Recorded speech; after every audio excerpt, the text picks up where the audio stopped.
6 ídolos no Brasil, mais esquecidos na Europa, lá do canal Eurofut. Então bora lá reagir, deixa teu like, comenta, se inscreve, vamos lá. Quase todos nós brasileiros gostamos de futebol e temos um time do coração. E muitas vezes a gente conhece Neymar, a história Santos, dos grandes craques que passaram pelo nosso clube, né? Mas não conhecemos bem a história que eles construíram lá fora. Portanto, hoje a gente vai falar de 6 jogadores históricos do futebol brasileiro que são ídolos em alguns times do Brasa, mas que jogaram na Europa e você talvez nem lembre ou não saiba. Vamos lá. E a gente começa falando de um Sócrates, craque da lenda. seleção brasileira de 1982, o Dr. Sócrates. Ídolo no Corinthians e principal rosto do movimento da democracia corintiana, o camisa 8 lutou na campanha das diretas já, tentando estabelecer uma emenda que daria o direito ao voto direto em 84, quando o Brasil ainda vivia na ditadura. E ele fez então a promessa, ele sairia do país caso a emenda não fosse aprovada. E não foi, então ele se frustrou e cumpriu a promessa, foi embora. Mas o Corinthians não queria vender o jogador de jeito nenhum e fez jogo duro, né? Até que teve um momento, que diz a lenda, que o próprio Sócrates explodiu numa reunião, chegando a falar quase chorando: "Eu sou gente, me respeitem, eu não sou uma mercadoria." Nossa, ficou bravo. O presidente do Corinthians na época, Valdemar Pires, acabou então cedendo e vendendo ele por cerca de 2,7 milhões de dólares. Caramba, dinheiro, hein? Olha lá da Itália. 84-85. O presidente inclusive chegou a dizer que o Sócrates sequer queria sair, mas ele era muito idealista e tinha que cumprir a sua promessa. Mas deu tudo certo, ele chegou em Florença cercado de expectativas, já que o time tinha ficado em terceiro lugar italianão no ano anterior e precisava substituir o ídolo Giancarlo Antonioni, que havia se machucado, além de que o último estrangeiro que tinha passado por lá foi o Passarella, um argentino que virou ídolo. Então a chegada de um jogador do nível do Sócrates deveria ajudar a equipe a sonhar com coisas melhores e quem sabe buscar títulos de um campeonato tão estrelado como a Série A, que contava com craques como Maradona no Napoli e Platini na Juve, além de Zico na Udinese. Ele até que começou bem, junto com a Viola, conseguiu emplacar uma sequência de jogos sem perder, né? Conseguiu aí vencer o Fenerbahçe na taça da UEFA e o Sócrates até marcou o seu primeiro golzinho pelo novo clube. Nossa, que golaço! Pô, golaço que ele fez aí, cobriu o goleirão, tá dando na calma de ver esse gol. Mas nem tudo foram flores em Florença, a chapa começou a esquentar quando a Fiorentina foi eliminada da taça da UEFA para o Anderlecht da Bélgica. E o Sócrates passou a ser criticado por um próprio companheiro de equipe, exatamente, o Passarella achava que o estilo de jogo mais cadenciado do doutor não se encaixava no futebol italiano. Só que os problemas dele foram mais de comportamento do que de jogo, né? O Sócrates era um cara que, digamos, gostava de aproveitar a vida. Então diz a lenda que ele tinha hábitos ali relacionados ao álcool e ao cigarro, né? E isso acabou irritando companheiros de equipe e até membros da comissão técnica que achavam que o cara tava se passando muitas vezes, tava exagerando. E se no Brasil, na década de 80, isso ainda era um pouco mais normalizado, na Europa já estava se começando a ter essa visão de que o jogador tinha que ser extremamente profissional, não poderia ficar bebendo, coisa do tipo. Não poderia dar esse tipo de coisas assim, né?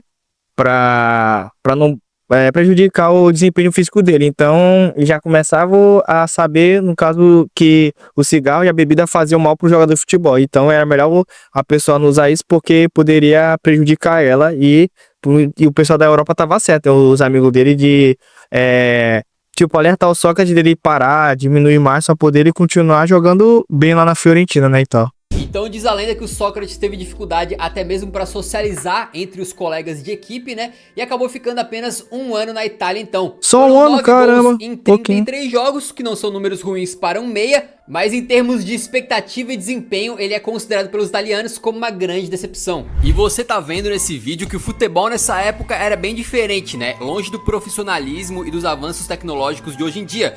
E falando de tecnologia, ninguém entende melhor disso do que a patrocinadora desse vídeo, a Alura. E a Alura é a maior escola online de tecnologia do Brasil, com cursos em diversas áreas como programação, front-end, DevOps, Data Science, inteligência artificial e uma porrada de outros, com mais de 1.400 cursos em 8 escolas diferentes. Mas olha só, não é pra você comprar a Alura hoje, beleza? Não é psicologia reversa não. não faça a matrícula na Alura nessa semana. É porque é o seguinte, se você já é especialista no assunto ou se ainda tá começando, não tem muita diferença, porque lá na Alura vai ter algo pra você. Então, tá querendo melhorar suas habilidades pessoais, de liderança e tudo mais? Tem uma área lá de gestão e inovação que vai servir pra você como uma luva. Ou tá querendo saber tudo sobre IA, né? Esse assunto que tá cada vez mais em voga aí no nosso dia a dia.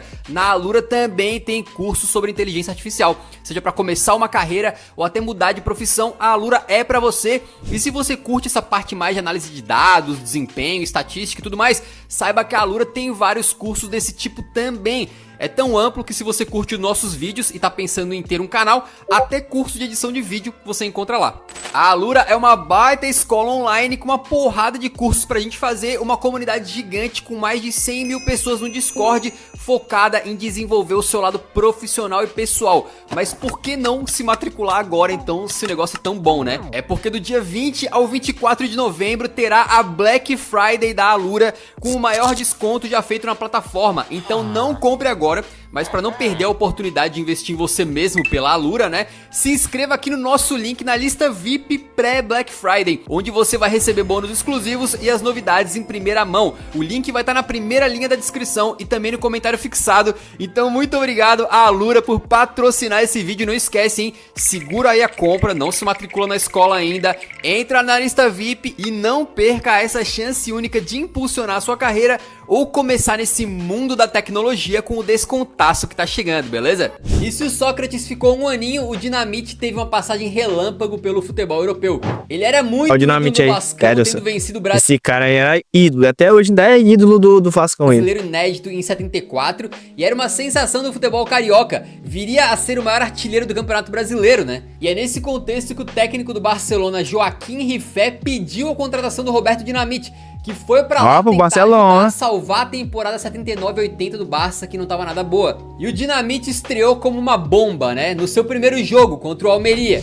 Meteu logo 2 gols. Só que o que aconteceu é que pouco tempo depois o técnico do Barça, o Rifé, que tinha pedido a contratação dele, foi demitido. Nossa, aí deu ruim. Começaram a ir muito mal. Ele chegou a fazer mais um golzinho contra o Nottingham Forest pela Supercopa Europeia. Aquele Nottingham Forest bicampeão europeu. Olha a conexão maluca, né?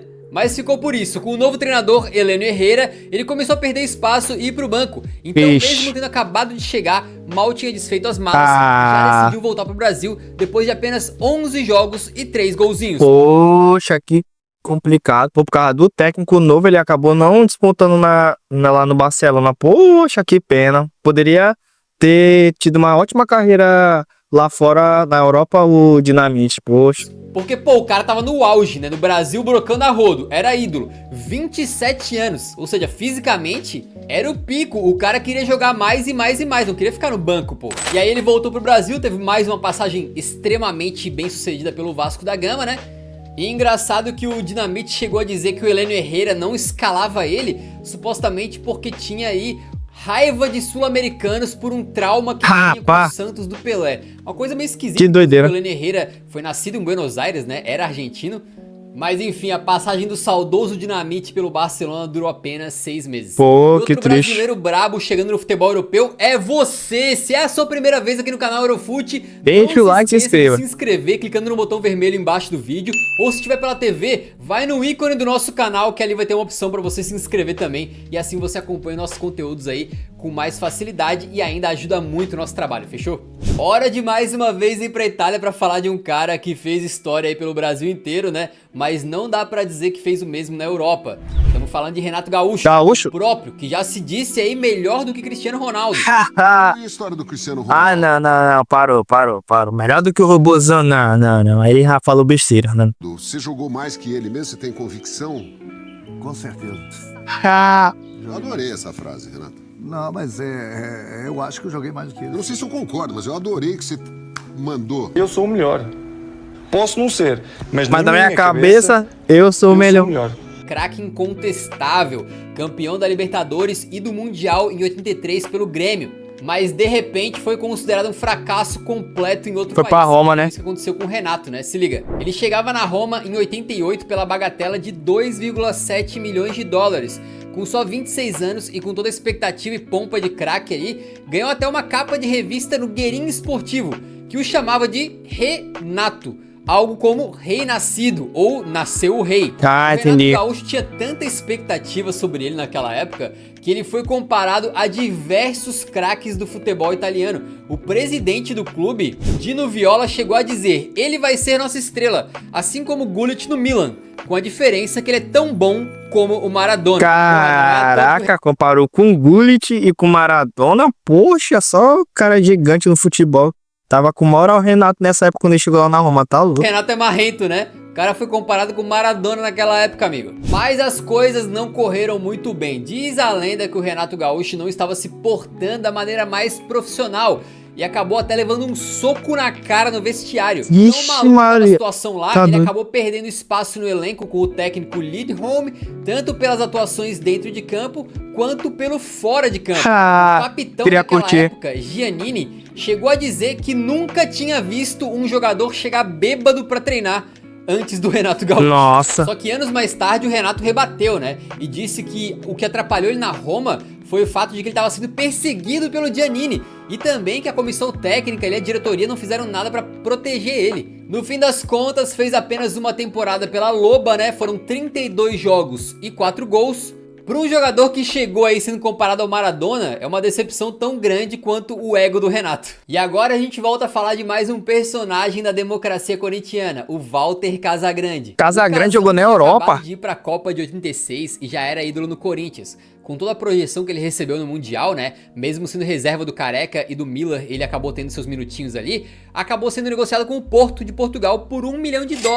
Valor Pouquinho. recorde para a Liga Portuguesa na época. E não é que o início dele foi bem. Peraí. 1 milhão na época foi negociação recorde. No caso, foi o Casagrande, recorde da Liga Portuguesa. Caramba! Então ele já chegou com moral lá no Clube de Portugal, né? No Porto. Bom, ele marcou 2 gols nos primeiros 3 jogos e era tratado como protagonista nesse começo, mas rapidamente ele foi perdendo espaço. Mas mesmo assim não dá pra dizer que ele não foi vitorioso, tá? Na Champions League da temporada 86-87, o Casão fez apenas 2 partidas pelo Porto, jogando pouco mais de 60 minutos. Porém o Porto bateu o campeão, então o Casagrande é sim campeão. Caramba! Casagrande tem uma Champions League, que louco! Loucura, né? Eu não sabia ser, o Casão não. sempre sonhou em jogar na Itália, né? E ele queria sair do Porto aí, só que encontrava uma dificuldade. Na época, os times italianos poderiam ter apenas 2 estrangeiros. Nossa! E se liga o azar, diz a lenda que ele até chamou a atenção do Torino, que era um time forte na época aí. Só que bem quando o treinador dos caras foi assistir o Casagrande jogar, ele se machucou na partida. E aí uma possível transferência miou, né? Poxa! Então ele tomou uma decisão muito maluca, né, cara? Ele saiu do campeão europeu, o Porto,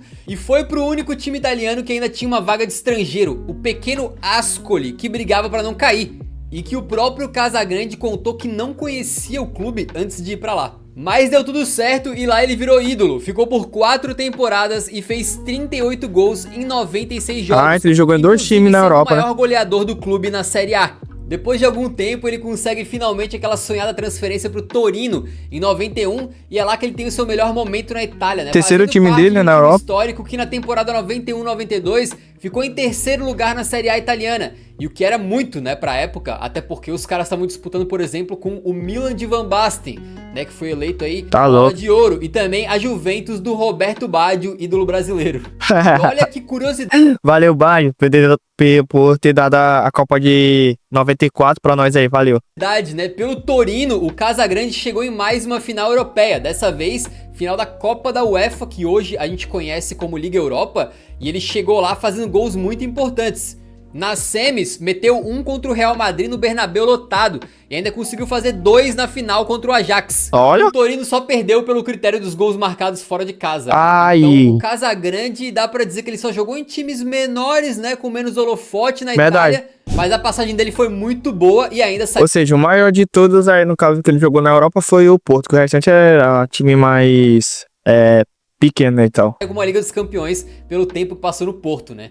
Hora de voltar no tempo um pouquinho e Jairzinho. falar do Furacão. O Jairzinho já era um jogador muito consagrado no Brasil, sendo um dos protagonistas da seleção na Copa de 70. Aquela de Pelé, Gerson, Rivelino e Tostão. Só lenda. Campeonato Mundial pro Brasa. Depois de uma Copa de 74 não tão boa e de 15 anos de Botafogo, onde ele é muito ídolo, decidiu visitar novos ares e fechou com o Olympique de Marseille da para França. fazer dupla com o Paulo César Caju, que foi companheiro dele no título de 70. E é estranho pensar hoje em dia no campeonato francês como algo muito competitivo, muito difícil, porque a gente vê praticamente todo ano o PSG batendo campeão, né? Mas naquela época era muito diferente. Pra você ter uma ideia, quando ele chega lá, o Saint-Étienne estava sendo bicampeão consecutivo, sendo que antes dos caras, quem tinha ganhado o troféu nacional tinha sido o Nantes. Hoje é impossível imaginar uma coisa dessa, né? Verdade, porque como ele falou aí, tipo, todo ano só quem ganha é o PSG. Quando não é o PSG, é tipo o Lille, que tá sempre lá do lado do PSG brigando, ou se não o Mônaco. Então é nesses três aí mais ou menos que são os times grandes que tem lá na Liga Francesa que fica brigando pelo título da Liga, né? Então é complicado pensar quando assim. o Jairzinho chega em solo francês, ele tem uma recepção digna de craque. Os caras estavam empolgadaços, afinal era um campeão do mundo, né? Recentemente foi feita até uma comparação da chegada do Jairzinho no Marselha com a do Neymar no PSG, pra vocês terem uma ideia. E ele começou bem demais lá, tá? Fazendo a dupla com o Caju, então, eles deram início ali uma era do samba, né, no Marselha, trazendo um pouco daquela brasilidade, daquela ginga. Aquele estilo de jogar um pouco mais dando espetáculo assim que os franceses ficaram apaixonados. Logo na estreia do Jairzinho, por exemplo, ele meteu um gol e o Paulo César Caju fez 2 num 4-1 contra o Mônaco. E aí depois, invertendo essa ordem, o Jairzinho meteu 2 contra o Nantes e o Caju 1. Eles estavam muito bem entrosados e o Marseille então acabou ficando em segundo lugar na liga na temporada 74-75. Paulinho Mas em terceiro. A era do samba no Marseille seria interrompida por uma situação bem inusitada, né? Num jogo contra o PSG, que acabou 2-2, os caras tiveram uma discussão com o Bandeirinha, os foram pra cima ali e tal. E acabou que as investigações puniram apenas os dois. Jairzinho e o Caju foram considerados culpados ali no caso de possível agressão ao Bandeirinha, intimidação e tal.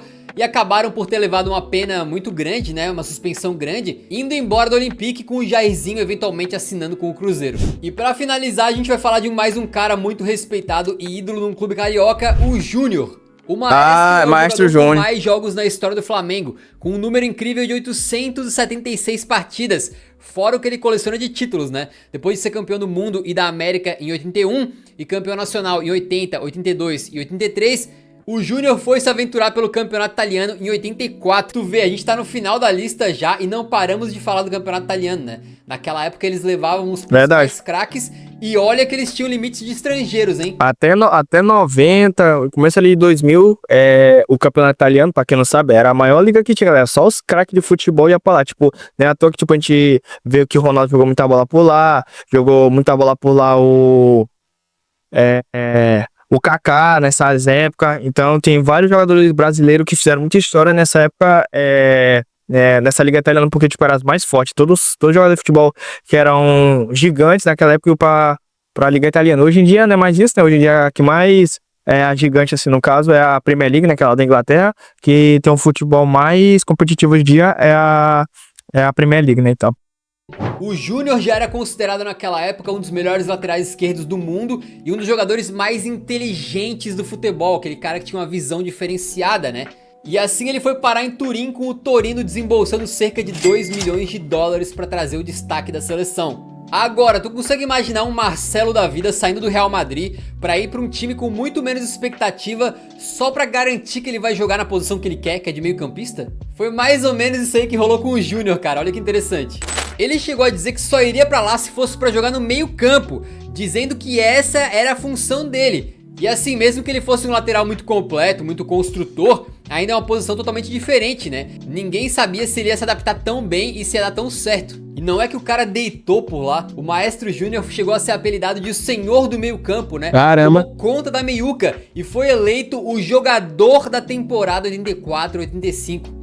Numa campanha em que então, o Torino deitou foi e rolou lá, né? campeão. Aí depois de uns anos por lá, ele acabou tendo alguns desentendimentos com o treinador e foi embora em 87. Saiu obrigado. Mas assim, com mais de 40 participações diretas em gol pelo time de Turim. Antes de voltar ao Brasil, ele ainda passou pelo recém-promovido Pescara. E lá Não conheci conseguiu time aí, evitar o nunca vi. rebaixamento do clube na primeira temporada, né? A sua segunda temporada foi mais difícil, o Pescara caiu, mas mesmo com o rebaixamento, o Júnior foi eleito o segundo melhor estrangeiro do campeonato. Na frente de caras era como da- Careca, Também era um outro time da Itália, né? E tal do Pescara. Maradona e Gullit. E só atrás do Lothar Matthaus. Matthaus. Simplesmente o Maestro Júnior, né? Um canarinho que voou na Itália.